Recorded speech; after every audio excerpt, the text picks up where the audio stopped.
చూస్తుండగానే ధృతరాష్ట్రుడు మరియు పాండు మహారాజు విదురుడు పెద్దయిపోయారు. అయితే ధృతరాష్ట్రుడు ఎంతో బలశాలి. ఆయన నేత్రహీనుడైనప్పటికీ ఆయనకి శబ్ద విద్యలు అన్నీ కూడా నేర్పించాడు భీష్ముడు.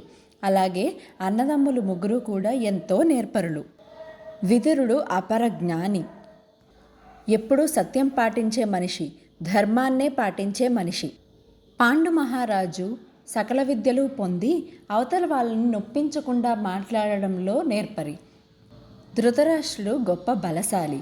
అయితే ధృతరాష్ట్రుడికి వివాహం చేసేందుకు మహారథి భీష్ముడు గాంధార నగరానికి వెళ్ళి సుబల మహారాజుని తమ కుమార్తె అయినటువంటి గాంధారిని ధృతరాష్ట్రుడికి ఇచ్చి వివాహం చేయమని కోరుతాడు.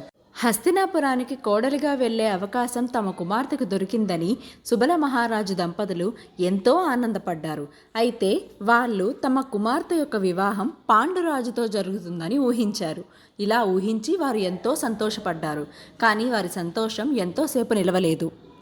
జ్యేష్ఠుడు ధృతరాష్ట్రుడని, కావున తమ పుత్రికను ధృతరాష్ట్రుడికిచ్చి వివాహం చేయవలసిందిగా భీష్ముడు పలికాడు. ఇది విన్న సుబల మహారాజు దంపతులు అయోమయంలో పడ్డారు. ధృతరాష్ట్రుడు నేత్రహీనుడు. మరి అటువంటి నేత్రహీనుడికి తమ కుమార్తెను ఎలా ఇచ్చి వివాహం చేయాలి అని ప్రశ్నించారు సుబల మహారాజు దంపతులు. ధృతరాష్ట్రుడు కేవలం నేత్రహీనుడు మాత్రమే, కానీ ఆయనకు సర్వ విద్యలు తెలుసు. శబ్ద విద్య అలాంటి విద్యలు ఎన్నో తెలుసు. కావున మీ పుత్రికకు ధృతరాష్ట్రుడు సరైన వరుడు అని సమాధానమిచ్చాడు భీష్ముడు. భీష్ముడి మాటలకు అడ్డు చెప్పలేక సుబల మహారాజు దంపతులు తమ పుత్రికను ధృతరాష్ట్రుడికి ఇచ్చి వివాహం చేసేందుకు ఒప్పుకున్నారు. గాంధారీదేవికి చీకటి అంటే ఎంతో భయం. ఆమె నిద్రపోయే సమయంలో కూడా తన గదిలో దీపాలన్నిటినీ వెలిగే ఉండేలా తన చెలికత్తులు చూసేవారు. అంతటి చీకటంటే భయపడే గాంధారీదేవి తన భర్త జీవితం ఇప్పటి వరకు చీకట్లోనే ఉందని తెలిసి ఎంతో బాధపడింది. అలాంటి మనిషితో జీవనం కొనసాగేది ఎలా అనే అనుమానాలతోటే పెళ్లికి సిద్ధమైంది. గాంధారి ధృతరాష్ట్రుల వివాహం అంగరంగ వైభవంగా జరిగింది. గాంధారి హస్తినాపురంలో అడుగుపెట్టే ముందు తాను తీసుకున్న నిర్ణయానికి మిగతా వాళ్ళందరూ ఎంతో ఆశ్చర్యపోయారు.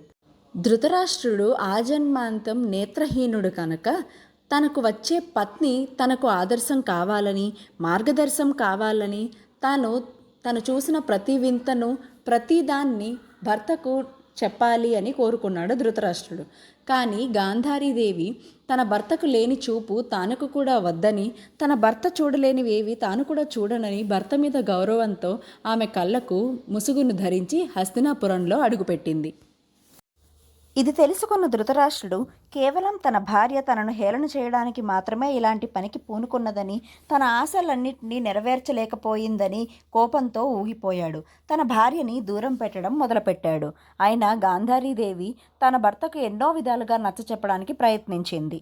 కానీ ధృతరాష్ట్రుడి మనస్సు ఎట్టి పరిస్థితుల్లోనూ కరగలేదు. వీరి మధ్య దూరం అలాగే ఉండసాగింది.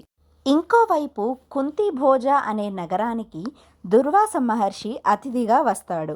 అయితే దుర్వాస మహర్షి మహాకోపిష్టి.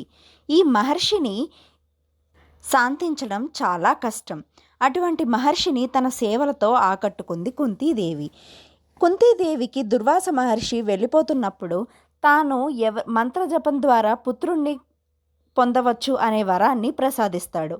అయితే కుంతీదేవి ఎంతో అదృష్టవంతురాలు ఇటువంటి వరాన్ని పొందడానికి. కుంతీదేవి నదీ తీరాన స్నానం చేస్తూ ఆ మంత్రం ఫలిస్తుందా లేదా అని ప్రయత్నించేందుకు సూర్యభగవానుణ్ణి ఆహ్వానించి మంత్రాన్ని జపిస్తుంది.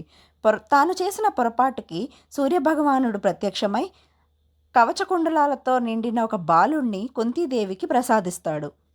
కుంతీదేవికి వివాహం కాలేదు. కానీ చేతిలో బాలుణ్ణి చూస్తే నగరవాసులు పలు రకాలుగా మాట్లాడుతారు. తన తండ్రి యొక్క పరువు పూర్తిగా పోతుందని భయపడి ఏం చేయాలో తోచక అక్కడ ఒక తట్టలో ఆ బాలుణ్ణి ఉంచి నదిలో వదిలేస్తుంది. పాపం కన్నబిడ్డను అలా వదిలేస్తున్నప్పుడు కుంతీదేవి ఎంతో బాధపడుతుంది. ఆ బాధ వర్ణనాతీతం. ఇది జరిగిన కొన్ని జాములకి కుంతీదేవి కోసం స్వయంవరం ప్రకటిస్తాడు కుంతీ దేశపు రాజు. స్వయంవరానికి హస్తినాపురం నుంచి పాండు మహారాజు విచ్చేస్తాడు. అందరూ ఊహించినట్టే పాండు మహారాజు గెలుచుకుంటాడు కుంతీదేవిని.